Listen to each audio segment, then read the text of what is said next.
नमस्कार, ये आकाशवाणी शिमला है। अब आप प्रभा शर्मा से प्रादेशिक समाचार सुनिए। आज के मुख्य समाचार।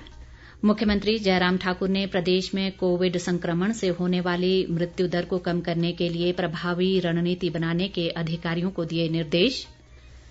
केंद्रीय वित्त राज्य मंत्री अनुराग ठाकुर ने कहा, केंद्र की प्रभावी नीतियों के कारण कोरोना काल में भी देश में एफडीआई प्रवाह में उल्लेखनीय वृद्धि दर्ज। प्रदेश कांग्रेस ने कोरोना महामारी से निपटने में सरकार पर विफल रहने का लगाया आरोप। और कोरोना संकट काल में अनेक स्वयंसेवी संस्थाएं जरूरतमंदों के लिए बनी मददगार। कोरोना संक्रमण को देखते हुए सभी श्रोताओं से अपील है कि लापरवाही न बरतें, सभी एहतियाती उपायों का पालन करें और पहला टीका लगवा चुके 45 वर्ष से अधिक उम्र के लोग सही समय पर दूसरा टीका लगवाएं। 3 आसान उपायों का पालन करें और सुरक्षित रहें।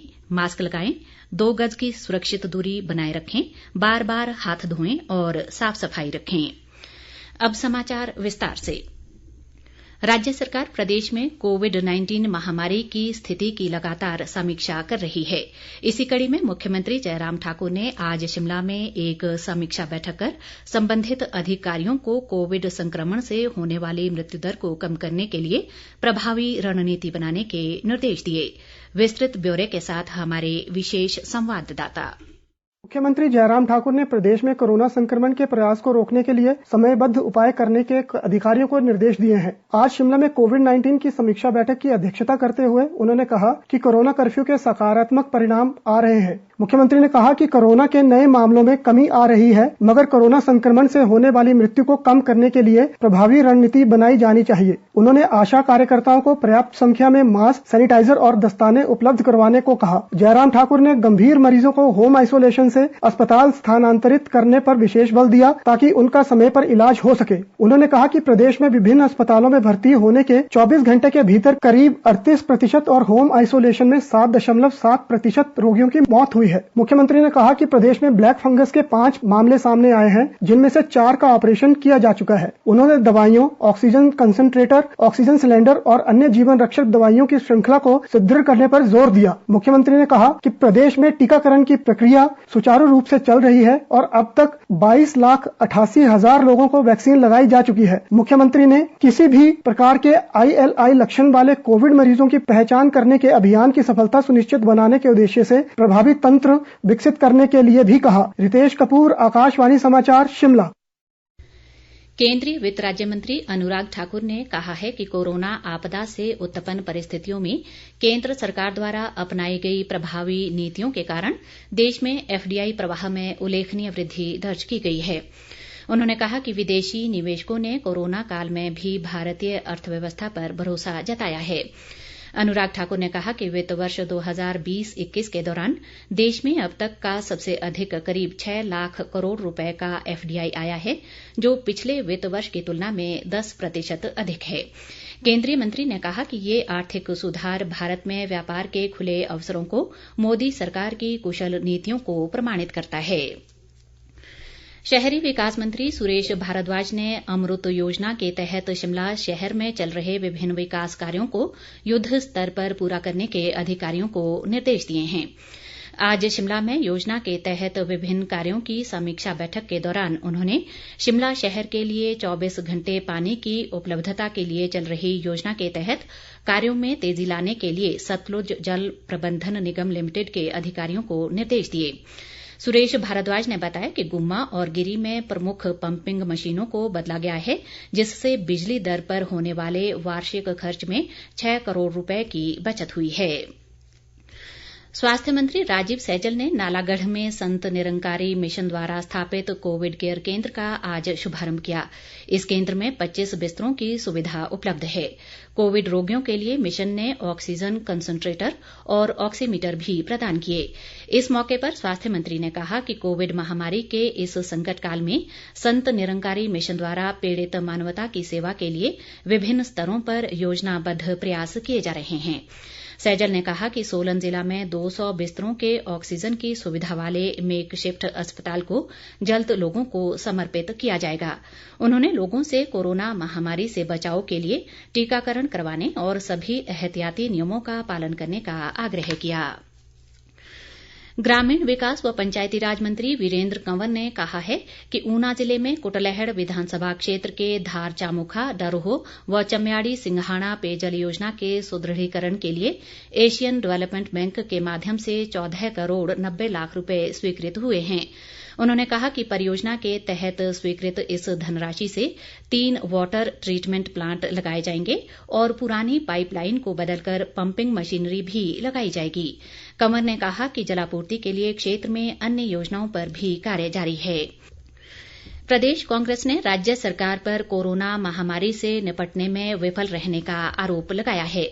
विपक्ष के नेता मुकेश अग्निहोत्री ने आज ऊना में पत्रकारों से बातचीत में कहा कि कांग्रेस ने हर कदम पर सरकार का सहयोग किया और सुझाव दिए, लेकिन भाजपा सरकार कांग्रेस को कोसने का काम कर रही है। अग्निहोत्री ने प्रदेश में स्वास्थ्य सेवाओं की अव्यवस्था का आरोप लगाते हुए कोरोना से बढ़ती मृत्यु दर पर चिंता जताई। उन्होंने सरकार से व्यापारी सहित हर वर्ग को राहत देने और कोरोना से हुई मृत्यु पर संबंधित परिजनों को मुआवजा देने की नीति अपनाने की मांग की है। इधर शिमला से जारी एक बयान में कांग्रेस विधायक विक्रमादित्य सिंह ने आरोप लगाया है कि राज्य सरकार कोरोना कर्फ्यू के बीच बेरोजगारों, छोटे कारोबारियों, होटल व्यवसायियों और टैक्सी ऑपरेटरों के हित में कोई भी निर्णय नहीं ले रही है। विक्रमादित्य सिंह ने प्रदेश में बढ़ते कोरोना मामलों पर चिंता जताते हुए दूरदराज के क्षेत्रों में वैक्सीनेशन का कार्य तेज करने की जरूरत बताई। विक्रमादित्य सिंह ने सरकार को फिजूल खर्ची रोकने और प्रदेश में बढ़ती महंगाई पर अंकुश लगाने की मांग भी की है। सांसद व प्रदेश भाजपा अध्यक्ष सुरेश कश्यप ने फीएम फाउंडेशन द्वारा उपलब्ध करवाई गई एम्बुलेंस आज सिरमौर जिले के सराहां कोविड स्वास्थ्य केंद्र को सौंपी। इस अवसर पर उन्होंने कहा कि प्रदेश में कोरोना के नए मामलों में कमी आई है, लेकिन मृत्यु दर में अभी भी कोई कमी नहीं आई है। उन्होंने उम्मीद जताई कि जल्द ही कोरोना संक्रमण की दूसरी लहर पर काबू पा लिया जाएगा। सुरेश कश्यप ने आधुनिक सुविधाओं से लैस एम्बुलेंस उपलब्ध करवाने के लिए फीएम फाउंडेशन का आभार जताया। वरिष्ठ भाजपा नेता व पूर्व मुख्यमंत्री प्रेम कुमार धूमल ने हमीरपुर जिला से संबंधित वीर चक्र विजेता कर्नल पंजाब सिंह के निधन पर गहरा दुख व्यक्त किया है। कर्नल पंजाब सिंह कोरोना से ग्रसित थे और उन्होंने चंडीगढ़ में अंतिम सांस ली। धूमल ने दिवंगत कर्नल पंजाब सिंह के परिजनों के प्रति गहरी संवेदनाएं व्यक्त की हैं। राष्ट्रीय पूर्व सैनिक संगठन के अध्यक्ष मेजर विजय सिंह मनकोटिया ने भी कर्नल पंजाब सिंह के निधन पर गहरा शोक प्रकट करते हुए कहा है कि ऐसे वीर सपूत आने वाली पीढ़ियों के लिए प्रेरणा स्रोत बने रहेंगे। कोरोना संकट काल में अनेक स्वयंसेवी संस्थाएं लोगों को जागरूक करने और जरूरतमंदों की सहायता के लिए आगे आ रही हैं। इसी कड़ी में चंबा जिला में सेवा भारती संस्था ने लोगों को सरकार द्वारा जारी दिशा निर्देशों का पालन सुनिश्चित करवाने और वैक्सीनेशन के प्रति जागरूक करने के लिए एक अभियान चलाया है। संस्था के चंबा जिला अध्यक्ष संदीप कुमार ने बताया कि अभियान के तहत संस्था के सदस्य कोरोना से बचाव संबंधी पत्रक लोगों में बांट रहे हैं। उधर कांगड़ा जिला में स्वयंसेवी संस्था सेवा भारती द्वारा टांडा अस्पताल में उपचाराधीन मरीजों के तीमारदारों के लिए प्रतिदिन भोजन उपलब्ध करवाया जा रहा है। इसके अलावा संस्था द्वारा एम्बुलेंस सेवा भी प्रदान की जा रही है और पिछले वर्ष से अब तक करीब 450 कोरोना संक्रमितों को एम्बुलेंस व शव वाहन उपलब्ध करवाए गए हैं। इधर सोलन जिले में योगदा संस्था ने 400 कोविड मरीजों के लिए कोरोना की दवाइयां प्रदान की हैं। प्रदेश में आज कोरोना के 1999 नए मामले सामने आए हैं। इनमें सर्वाधिक कांगड़ा जिला में 576, मंडी में 295, सोलन में 231, शिमला में 191, सिरमौर में 159, हमीरपुर में 134, चंबा में 117, बिलासपुर में 113, ऊना में 86, कुल्लू में 49, किन्नौर में 37 और लाहौल स्पीति में 11 मामलों की पुष्टि हुई है। इस दौरान 3067 लोग संक्रमण से स्वस्थ भी हुए हैं।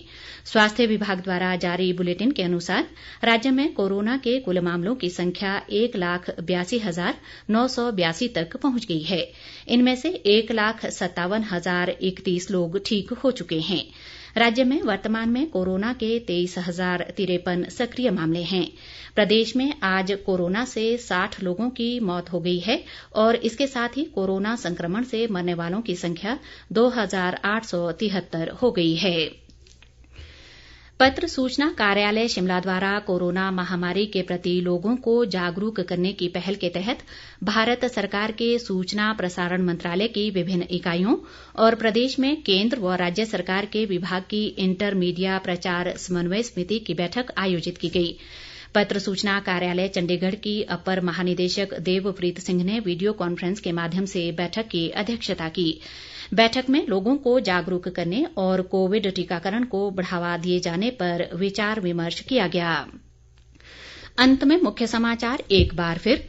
मुख्यमंत्री जयराम ठाकुर ने प्रदेश में कोविड संक्रमण से होने वाली मृत्यु दर को कम करने के लिए प्रभावी रणनीति बनाने के अधिकारियों को दिए निर्देश।